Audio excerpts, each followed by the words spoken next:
Okay, so it looks like it might work out. Excuse me. Looks like it might work out as far as the material.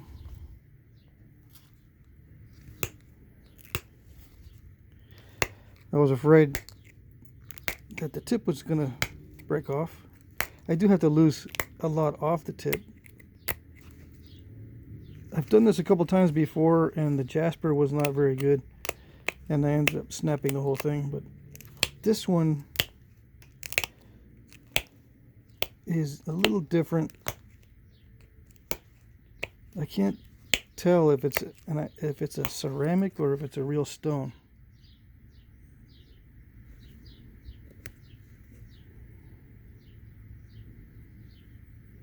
It feels almost like floor tile, but it might be real stone.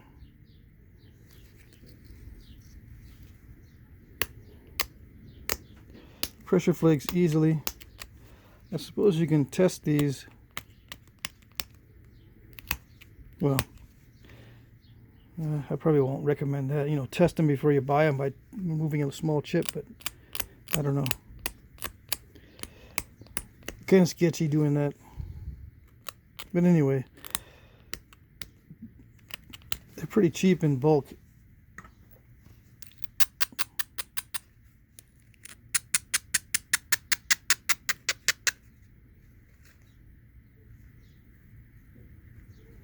The edges are kind of thin, so I don't know how I'm going to, flake into it unless I lose some width, which is not bad. I can lose width on this. Now notching, these are ground in notches. Pretty much just started with a little bit of flaking and then ground in the rest of the way with some sort of device. Looks like. Could be a file. So I'm going to bevel the edge so I can send some flakes in to get rid of this median ridge. It's going to end up being pretty narrow because I want to lose most of this original flake surface.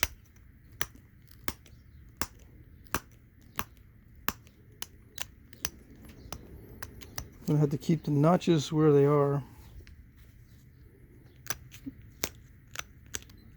unless I go narrow enough to eliminate those notches, but I don't think I'll be that narrow.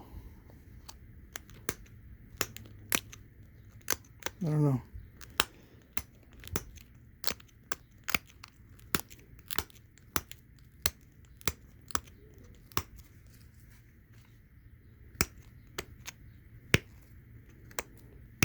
Even after losing some of the tip, I'm still a fairly long point.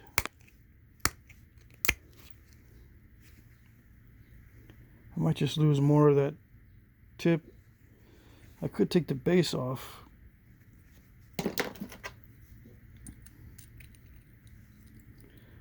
Yeah, it might be legal for a hunting point. Let's see. If I can just keep my tape measure in a good spot. Yeah, there it is.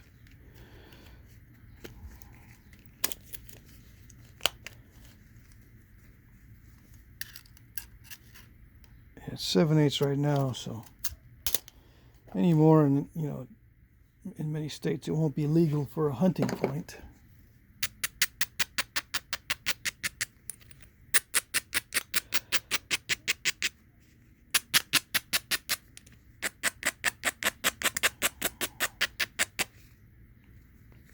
Is it worth knapping these?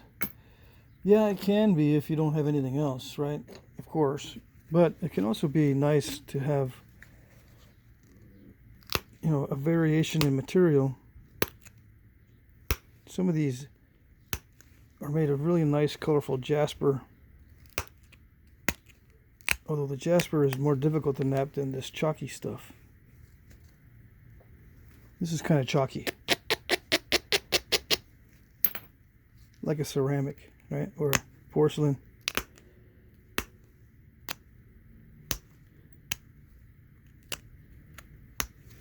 And I don't know what these streaks are, if that's natural or man-made. It'd be funny if this was actually made from a floor tile. but it looks like a natural flake taken off a nodule, right? So if it's a natural stone, it's interesting. These streaks are interesting.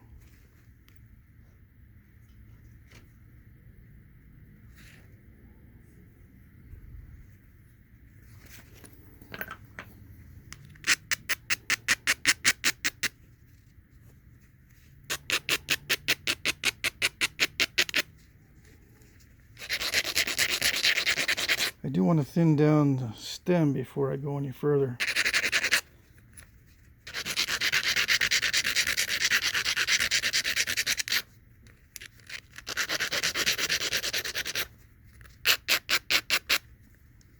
I don't want to be thinning the stem later on.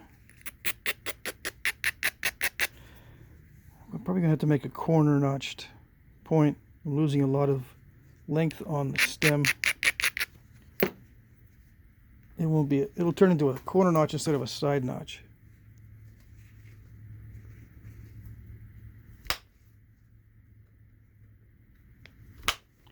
Right now it's a side notch, right?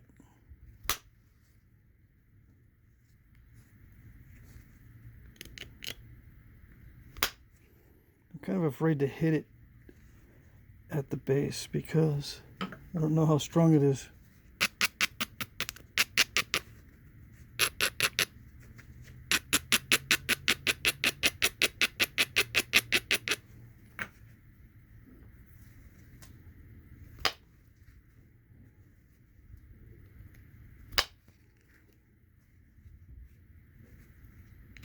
Hesitation usually means step fracturing.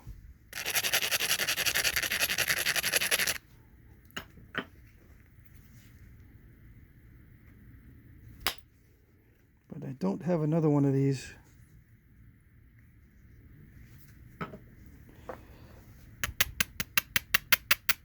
So I got to hold back a little bit. It doesn't thin really well, and it's probably also because of the steel. It's pretty harsh. I keep saying steel. This is a wrought iron percussion flaker for those of you just now tuning in.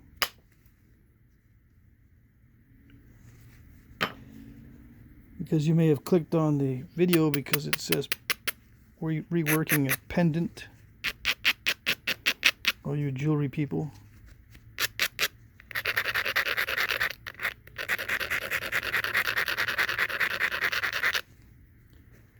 Let's see here.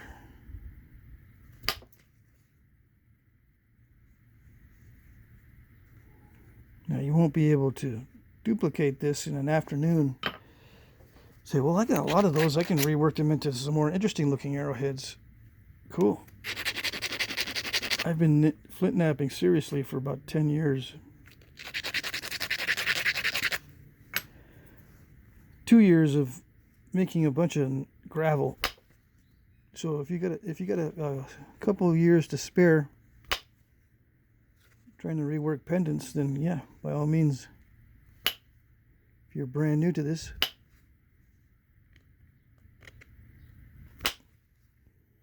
I think in 2 years you could learn how to rework these.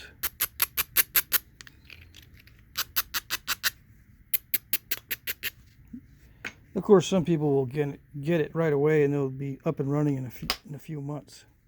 I've seen that happen too.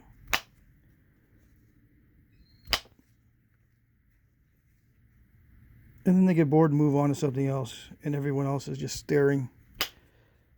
Golly, if I could learn this in 3 months. I mean, if I could have back in the day, I'd be so much further ahead today. Yep, but that's the way it goes.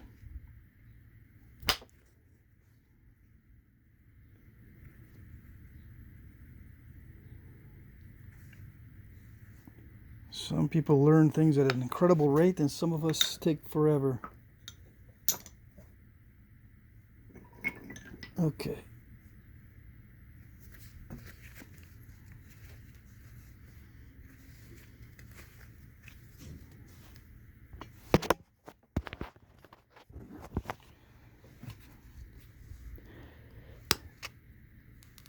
that little camera thing.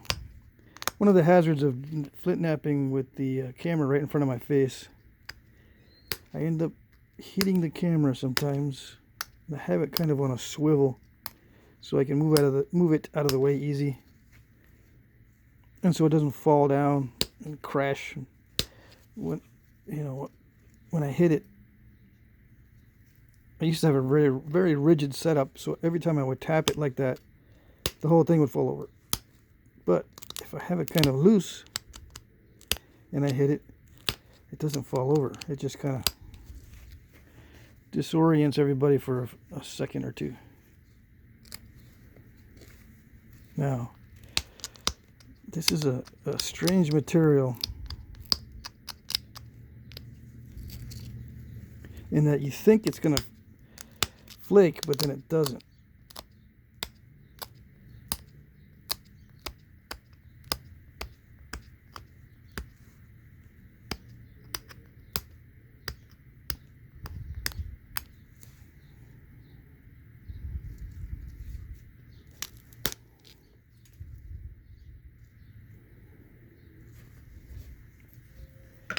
Yeah, I'm going to lose a bunch off the tip.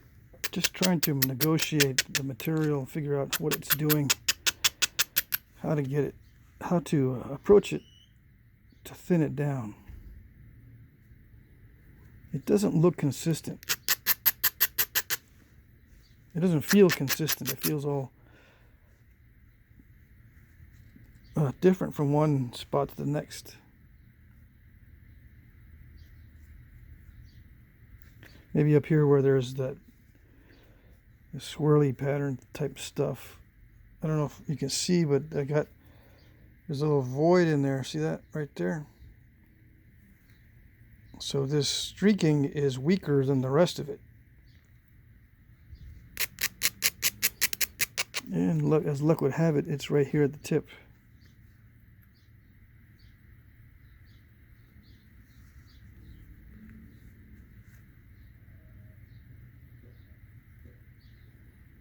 Yeah, it might be a porcelain or a ceramic. Okay, so let's see. I need to thicken that edge.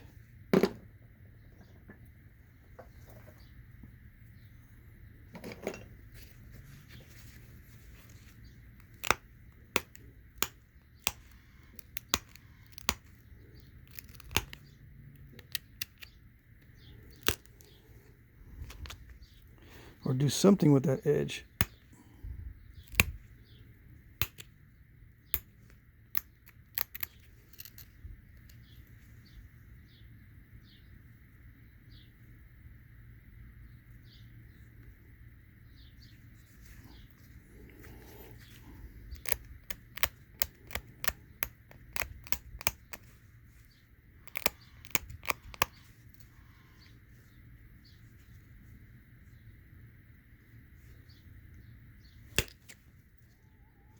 Yeah, the rest of it doesn't look too bad as far as being able to flake it, but right where it's got that streaking, it's very unpredictable.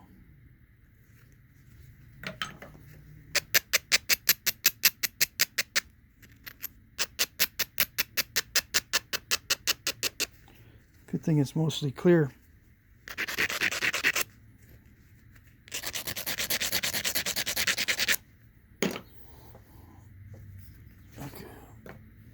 Soft pad, see if we can run some longer flakes.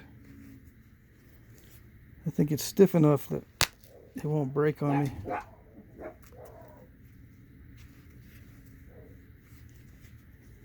think the material is stiff enough so that I can do this without worrying about the tip snapping off and that sort of thing.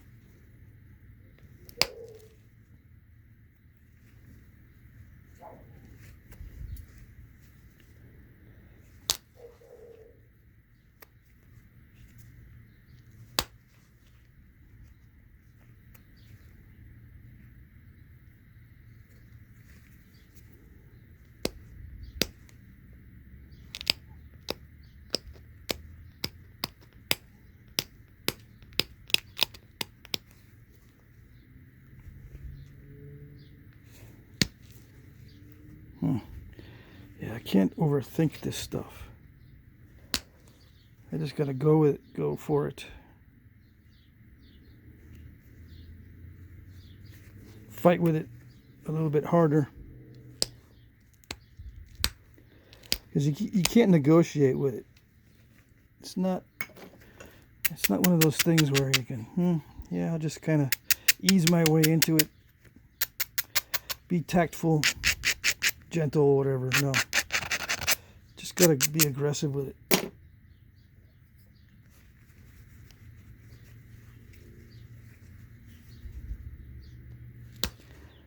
And gotta risk it.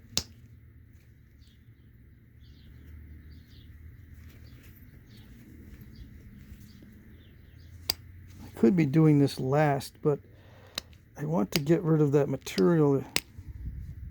If it's going to be all crumbly, that streaky material's got to go.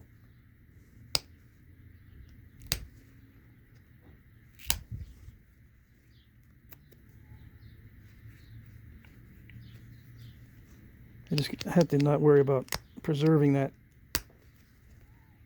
and just keep what flakes well.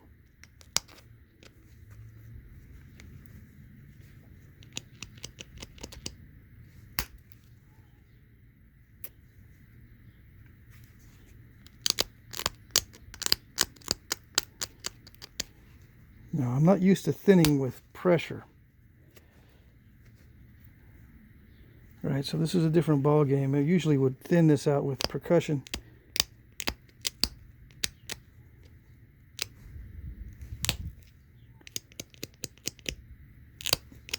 Now, what does that mean?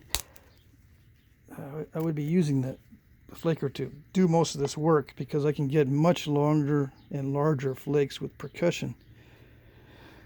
But I am incorporating learning pressure with these new videos instead of taking time off and doing nothing but pressure work for who knows how long.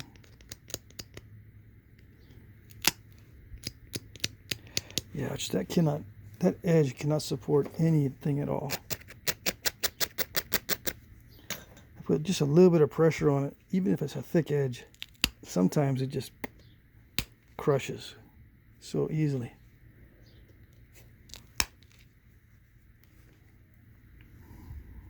And then when I put a lot of pressure, I take a big bite out of it.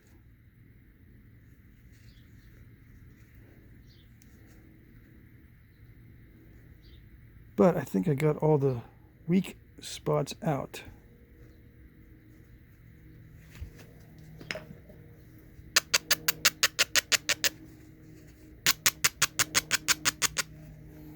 Funny looking preform, right?